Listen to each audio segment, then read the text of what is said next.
ಇನ್ನು ರಣಭೀಕರವಾದಂತಹ ಯುದ್ಧ ಕಗ್ಗತ್ತಲಲ್ಲಿ ಮುಳುಗ್ತಾ ಇದೆ. ಇರಾನ್ ವಿದ್ಯುತ್ ಸ್ಥಾವರಗಳ ಮೇಲೆ ದಾಳಿಯನ್ನ ನಡೆಸಿದೆ. ಎಲ್ಲೆಡೆ ಕೂಡ ಈಗಾಗಲೇ ಪವರ್ ಕಟ್ ಆಗಿದೆ. ಟೆಹರಾನ್ನಲ್ಲಿ ವಿದ್ಯುತ್ ಇಲ್ಲದೆ ಜನಜೀವನ ಅಸ್ತವ್ಯಸ್ತ ಆಗಿದೆ.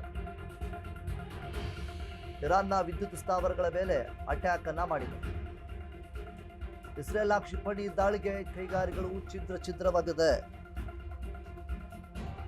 ಟ್ಯಾಬ್ರಿಜ್ನಲ್ಲಿರುವ ಪೆಟ್ರೋಕೆಮಿಕಲ್ ಸ್ಥಾವರ ಧ್ವಂಸವಾಗಿದೆ. ಟೆಹರಾನ್ನಲ್ಲಿನ ಕೆಮಿಕಲ್ ಫ್ಯಾಕ್ಟರಿಗಳು ದಗದಗನೆ ಹತ್ತಿ ಉರಿತಾ ಇದೆ. ಇರಾನ್ ವಿಜ್ಞಾನ ಮತ್ತು ತಂತ್ರಜ್ಞಾನ ವಿಶ್ವವಿದ್ಯಾಲಯ ಮಿಲಿಟರಿ ಮೂಲಸೌಕರ್ಯವನ್ನು ಗುರಿಯಾಗಿಸಿಕೊಂಡು ದಾಳಿಯನ್ನ ಮಾಡಿದ್ದಾರೆ.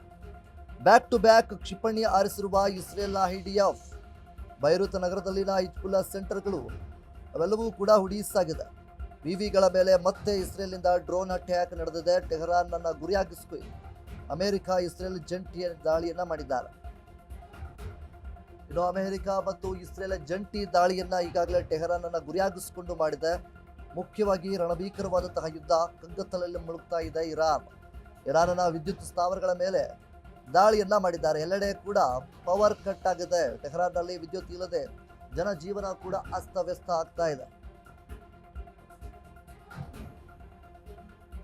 ಇನ್ನು ಇಸ್ರೇಲ್ ಕ್ಷಿಪಣಿ ದಾಳಿಗಳಿಗೆ ಕೈಗಾರಿಕೆಗಳು ಛಿದ್ರವಾಗಿವೆ. ಟ್ಯಾಬ್ರಿಜ್ನಲ್ಲಿರುವಂತಹ ಪೆಟ್ರೋಕೆಮಿಕಲ್ ಸ್ಥಾವರಗಳು ಕೂಡ ಇಲ್ಲಿ ಧ್ವಂಸವಾಗಿದೆ. ಟೆಹರಾನ್ನಲ್ಲಿನ ಕೆಮಿಕಲ್ ಫ್ಯಾಕ್ಟರಿಗಳು ದಗದಗಿಸ್ತಾ ಇದೆ. ಇರಾನ್ ವಿಜ್ಞಾನ ಮತ್ತು ತಂತ್ರಜ್ಞಾನದ ವಿಶ್ವವಿದ್ಯಾಲಯ ಏನಿದೆ ಅಲ್ಲೂ ಸಹಿತ ದಾಳಿಯನ್ನ ಮಾಡಲಾಗಿದೆ. ಮಿಲಿಟರಿ ಮೂಲಸೌಕರ್ಯನ ಗುರಿಯಾಗಿಸಿಕೊಂಡು ದಾಳಿಯನ್ನ ನಡೆಸಲಾಗಿದೆ. ಇನ್ನು ಯುದ್ಧ ಆರಂಭವಾಗಿ ಈಗಾಗಲೇ 1 ತಿಂಗಳ ಕಾಲ ಆಯಿತು.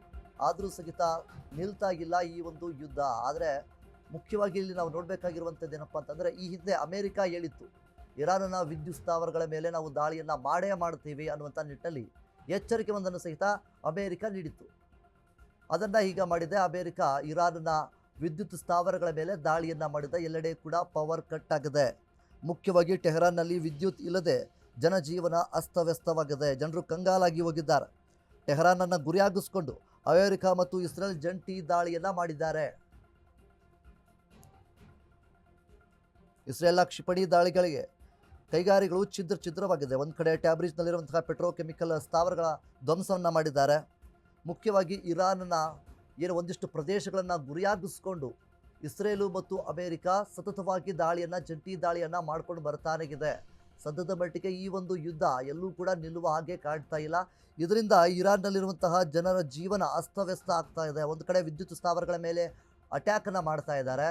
ಇನ್ನೊಂದು ಕಡೆ ಶಾಲಾ ಕಟ್ಟಡಗಳ ಮೇಲೂ ಸಹಿತ ಇಸ್ರೇಲ್ ಅವರು ಇಲ್ಲಿ ದಾಳಿಯನ್ನು ಮಾಡ್ತಾ ಇದ್ದಾರೆ. ಅಮೆರಿಕದವರು ವಿದ್ಯುತ್ ಸ್ಥಾವರಗಳ ಮೇಲೆ ದಾಳಿಯನ್ನು ನಡೆಸಿದ್ರೆ, ಇಸ್ರೇಲ್ ಅವರು ಇರಾನ್ನಲ್ಲಿ ಇರುವಂತಹ ಶಾಲಾ ಕಟ್ಟಡಗಳ ಮೇಲೆ ಆಗಿರ್ಬೋದು ಮತ್ತು ವಿದ್ಯಾರ್ಥಿಗಳಿರುವಂತಹ ಪ್ರದೇಶಗಳಲ್ಲಾಗಿರ್ಬೋದು ಅಲ್ಲೂ ಸಹಿತ ದಾಳಿಯನ್ನು ಕ್ಷಿಪಣಿಗಳನ್ನು ಹಾರಿಸ್ತಾ ಇದ್ದಾರೆ. ಬೈರುತ್ ನಗರದಲ್ಲಿ ನಾವು ಹಿಜ್ಬುಲ್ಲಾ ಸೆಂಟರ್ಗಳನ್ನು ಕೂಡ ಈಗಾಗಲೇ ಉಡೀಸ್ ಮಾಡಲಾಗಿದೆ. ವಿವಿಗಳನ್ನು ಗುರಿಯಾಗಿಸಿಕೊಂಡು ಮತ್ತೆ ವಿವಿಗಳ ಮೇಲೆ ಇಸ್ರೇಲಿಂದ ಡ್ರೋನ್ ಅಟ್ಯಾಕ್ ಅನ್ನು ನಡೆಸಲಾಗಿದೆ.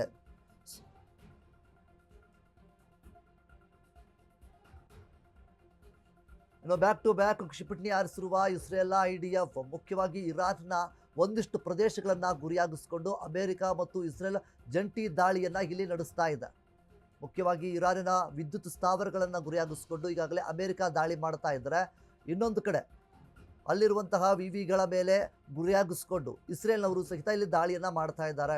ವಿಶ್ವವಿದ್ಯಾಲಯಗಳು ಏನೆಲ್ಲ ಇರ್ತವೆ ಅವುಗಳನ್ನು ಗುರಿಯಾಗಿಸಿಕೊಂಡು ಇಸ್ರೇಲ್ನ ದಾಳಿ ಮಾಡ್ತಾ ಇದ್ದಾರೆ. ಇದರಿಂದ ಇರಾನ್ನಲ್ಲಿರುವಂತಹ ಜನತೆ ಬೆಚ್ಚಿ ಹೋಗಿದ್ದಾರೆ, ಕಂಗಾಲಾಗಿದ್ದಾರೆ.